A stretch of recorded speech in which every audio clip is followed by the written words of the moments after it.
Humanity sets the agenda.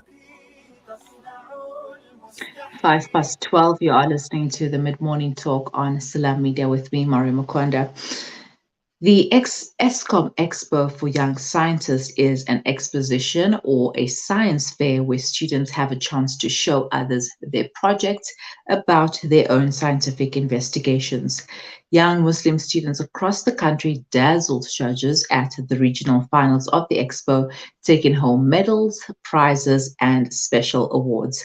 Joining me to tell us more about the expo as well as their participation is Nalini Dookie, KZN's Provincial Coordinator for the Eskom Expo. Good morning, Nalini. Hi, good morning. Good morning to you. Good morning to all your viewers. Thank you so much. Also joining me it is a pleasure. Also joining me are the participants. We have Raeesa, Paruk from St. Dominics High School. We have Yusuf, Mansoor from Orient Islamic School. And we have Hana Kaji and Abdurrahman Irhuba from Nizamiye School. Assalamu alaikum rahmatullahi wa barakatuh to all of you.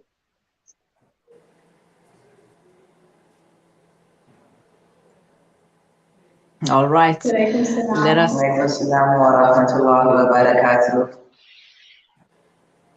right, I'm going to start with you, Nalini. What brought about the Eskom Expo for Young Scientists? The expo was started some 42 years ago in 1980 to get young people involved in doing scientific research in the fields of science, engineering, in the STEMI fields, science, technology, engineering, mathematics, and of course, the innovation aspect. So that was the reason for the expo having been started, to give young people an opportunity to experiment themselves, to get involved in doing their own research. Mm-hmm. So that was all right. 1980 is a long time ago, so it's like, wow, the expo has actually grown in leaps and bounds. And I'd like to chat to the participants, right? Let us start first with who do we have? All right, well, they are all there. Let us start first with Raeesa. Tell us about your project at the expo, or for the expo. What did you invent? The objective of my project was to determine if algae quality determines water quality. So I utilized algae as an indicator to determine if the water is polluted by various detergents, if I can say. So I used ammonia, handy Andy, if you might know that, easier, and vinegar. I also used a fertilizer which made the algae really bloom really well. So the project proved that vinegar as well as ammonia will kill the algae and render the water quality in a designated area uninhabitable. Fertilizers will allow the algae to thrive and grow in a designated area. Wow, mashallah. Like, I remember learning about algae back in high school, and I'm like, are we there again? Yeah, well, 100%. well, at least we learned something new this time around. And Yusuf from Orient Islamic School, tell us about your project. Assalamu alaikum. My project is about the magic of polymers. It's called the Baby Diaper Secret, where I show what makes diapers absorbent, and I test the absorptive capacity between the different types and brands of diapers. Mashallah, impressive. So tell us, what makes diapers absorbent? It's the polymer inside it. The polymer absorbs all the water. There's a sodium inside it that attracts it. Okay, mashallah, very nice. And Hannah, what was your project? I'll start with Hannah and then move on to Abdurrahman. What were your projects? So the project which my partner and I worked on was what we call an environment adapted to greenhouse. We used recyclable materials to create a box which runs off solar power and can simulate seasonal weather. So in a nutshell, basically you can create a certain weather in the box and grow a plant that meets that season in the box. We programmed a circuit board which controls an extraction system. We had artificial lighting and a water pump which can be altered to fit the climate of that specific plant, all in the hopes of advancing South African agriculture. So I'm assuming your partner was Abdurrahman and you guys worked on this project together, or did Abdurrahman have his own project? Abdurrahman had his own project. All right, tell us about your project. Okay, so my project is called Paruk. So it basically creates liquid diesel from the plastic waste around us. So how did we do this? Well, my partner and I have done this by using a process called pyrolysis. We melted and evaporated the plastic particles. We started to condense it until it became a liquid. And that liquid actually turned out to be the oil, which was made to use plastic. This oil actually used to make different types of fuels, such as diesel, hydrogen, and nitrogen. Wow, mashallah, very impressive projects that you guys came up with. Back to you, Nalini. I'm sure you've heard and you've also seen some of the great projects that were at the expo. What are some of the innovative projects that you have seen that impressed you? Oh gosh, there were so many, projects throughout the province that we've seen. But I think what is significant about the projects, and you've heard from some of our learners, is that young people are showing an interest in what is happening in the community, and they're trying to make a difference. So we've had a number of projects, predominantly in the engineering field, projects where learners are trying to find solutions to our electricity problems, and in fact the water issues, where learners are trying to find solutions and different ways of purifying water. So for me, these kinds of projects was quite significant, as it shows that there are young people out there who are really interested and affected by what is happening in the environment. And that is significant because, we know then that if young people at this age are interested in the damage that is being caused in the environment and looking for solutions to overcome these challenges, then, clearly our future is in good hands. So for me, these projects, in fact, all Expo projects start with learners looking at problems in their community and trying to find solutions to these problems. So for me, this is one of the important things about the Expo, is that, the solutions that the learners come up with. We've had even projects where learners are looking at a simple thing like an electric washing line. A simple thing like that.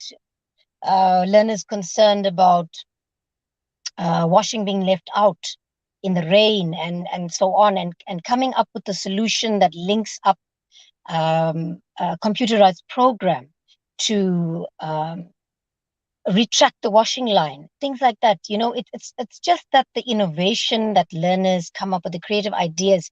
For me, it's difficult to just pinpoint one particular project, but the mere fact that learners are thinking in this direction, and we've had learners as young as grade 4 right up to grade 12 that are involved in the Expo. And the link, the opportunity that the learners have to extend their knowledge, whatever they're learning at school, the Expo provides this opportunity for them to put that kind of learning into practice. That I think is the most significant part of the Expo. Learners doing and practicing real science, real research. Thanks for that. Oh, it's amazing. I mean, I'm just listening to these kids talking about their inventions and their projects with so much passion. You know, like I did this and I came up with this, and I can't wait to see what they will come up with in the near future. Back to the students. How I'd like to know, how does your project or your innovation help with the community and the country as a whole? Let's start with Yusuf. How does your project, finding out how diapers work, how does that help the community and the country? In determining which diaper is most absorbent, so it helps parents make more informed choices so they can avoid nappy rash, inconvenient leaks, and keep the baby skin drier for longer. And Raeesa, how does your innovation help with the community? Well, water pollution is a major occurrence in our community, country, and worldwide. So by using algae, which is commonly found in water sources, we can use this organic biodegradable indicator to determine the water quality. It will aid individuals in many areas, as they will be able to use the algae to determine the quality of water and take necessary procedures to treat the water. It will allow organisms like ducks to thrive in their natural habitat. Okay. And Hannah and Abdurrahman, tell us about your projects and how they can benefit the community. So our project had two aims. First, we hoped to eradicate poverty by implementing these greenhouses in rural areas. Subsistence farming is a very common practice in South Africa, and if subsistence farmers can grow and sell these out-of-season crops, it will not only enrich the environment, but also improve their standard of living. Secondly, on a much larger scale, commercial farmers can use the seasonal crops and sell them, which in crops that are in very high demand at any time of the year. So this will help better the economic and agricultural situations in South Africa.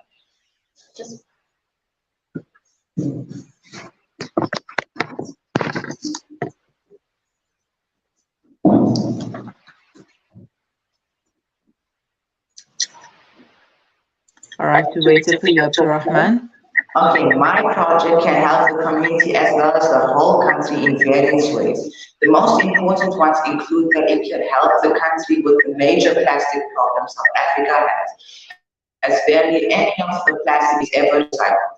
Another problem this project solves is the high fuel cost as well as the consumption of the country. This is why we must create our own alternate fuel source for the country. And this project solves that problem amazingly. All right, back to Nalini. The winners of the SA Expo then go on to participate internationally. Quickly tell us about that. So from all our regional expos throughout the country, so we've got about 35 regional expos that will take place. In KZN, we've had 5. Actually seven expos, and the last one will be on the 18th of August. So from here, from all of these regional expos throughout the country, we will be identifying projects that will be selected to represent each province at the International Science Fair, which will be held later this year in Johannesburg. So that's the next step for us. And then thereafter, at the International Science Fair, we will be further selecting learners who will represent South Africa at international science fairs and other science fairs within the continent. So that's the next step for us that we will be involved in. All right, back to the students. I'll go back to the students at Nizamiye High School. What did it feel like participating in such a huge event and winning? You guys, all right, you're on mute. Oh, it actually felt great because this was a great experience for me, as it was one of the first times participating at a large stage event, which was at the Gauteng South Regional event. And I'd like to thank my teachers as well as the school for helping me go towards this. It was definitely a bucket load of emotions. The preparation and the testing was definitely stressful, but that is definitely just part of the process, and it was so worth it. The judges and the invigilators were so supportive, and they were genuinely interested in hearing our ideas and learning more about our projects. But more than anything else, I think the most exciting part of the whole experience was just seeing the other students' innovations and learning what problems they recognize in society and how they think they can solve them. You know, we saw students who coded apps to help stroke patients and others who were generating electricity from plants. It was absolutely thrilling. MashaAllah. Yusuf, what did it feel like participating in the expo and also winning a prize? It was initially overwhelming and stressful. There was a lot of hard work, but the effort was all worth it. I was honored to represent my school, and I was elated when I got best project in my category. Eskom had many requirements, and it took about a month of preparation. Okay.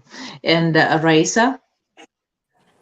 It was firstly very daunting to participate amongst other talented students, but alhamdulillah, it opened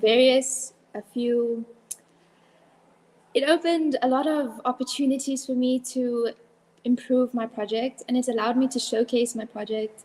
It was amazing to see all of these new ideas and inventions come out and experience all of these new judges that gave me so many, how can I say, it gave me a lot of improvement to work on my project, but it was an amazing experience. And still with you, Raeesa, who or what inspired your passion for science? My passion began at home. Growing up with 3 elder siblings, I really admired them, and watching them helped spark an interest in science. So I always read and I researched and I learned anything in order to expand my knowledge. Alhamdulillah, Allah blessed me with so many opportunities, so I plan to make use of all of them. Okay. Yusuf, who inspired you who inspired your passion for science rather? My parents are both in the medical field, so they would always assist me with science and chemistry-based projects, even from show and tell from grade 1. So this is what inspired my passion. Wow, so you are basically already in the right direction. And to Hannah and Abdurrahman, who inspired your passions for science? For me, it definitely started in school. You know, many students my age see science as a very tedious and a boring thing, you know, but to me, science is an art. And without science, we wouldn't have complex things like electricity and spacecrafts, but science also gives us simple things in life. Without chemistry, we wouldn't be able to bake cakes. Without physics, we wouldn't have ballpoint pens. So when you notice how the formulas and the graphs and the things you learn in school actually impact your day-to-day life and can actually save other people's lives, you build a sudden urge to explore science, and you start seeing this artwork in everything. Abdurrahman? And me, I was inspired by many things, but one of the greatest inspirations for me for science was when the Gauteng Provincial coordinator visited us, Mr. Raven, and he told me one thing, to not just look at the world, but to look into the world. And that's how my curiosity for science never just came about, but it has made me search up new things every single day. All right. Nalini, how can schools attend or participate in the expo? What is the criteria? The criteria, schools can participate via our website. Learners can register on our website, which is www.exposcience.co.za. So from anywhere in the country, they can register on our website. So the Expo is an annual event. It happens every year. The regional expos usually start around between July and August. And the requirements for participation, basically, it all starts with learners identifying a problem that they want to solve. And the whole process of doing their research project is finding the solution, testing out the solution to that problem. So it starts off with some of the requirements in terms of the written work. Once they've identified the problem, the written work involves writing up a research plan where they propose the idea of the solution, which is checked by the teacher or the mentor. Thereafter, once the research plan is approved, then the learner goes ahead and implements their solution and tests out the solution. So thereafter, following their research and testing, they can do a scientific investigation in terms of the method that they use. They can do a social science type of study that involves collecting the information or testing out their solution or with people, getting their results from people, or they may have a construction, which is an engineering type of project, or a mathematics and theoretical type. So there's a different methods in which they can solve their problem.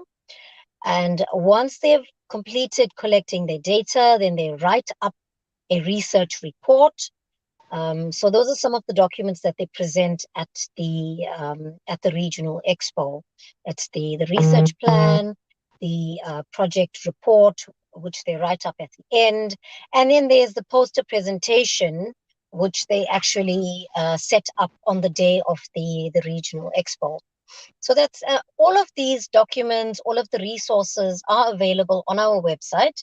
It can be downloaded directly from there. We also have a YouTube channel where learners can get access to training videos, all our resources on all our social media platforms. So yeah, and the expo is open to learners from grades 4 to 12, homeschools, any learner that can participate. Not only the learners, we also look for judges. Anyone who has an interest in the STEMI field or has experience in that field, we also look for judges, and they can also register via our website to judge in our regional expos. So yeah, it's lots of stakeholders can get involved, even in mentoring. If there are professionals out there who want to mentor our young scientists, they can also sign up as a judge or contact us and agree to mentor learners. So there's various platforms, not only for learners to get involved, but a whole host of other stakeholders. And all information is available on our website. Thank you for that, Nalini. I think I'm interested in becoming a judge, so you might just see me there judging. Looking forward to All right. that. Back to the students quickly. What are your goals for the future? Let's start with Yusuf or Mansoor. What are your goals for the future? What would you like to become? I want to finish my years as soon as possible. I've already finished 14 paras, alhamdulillah. I also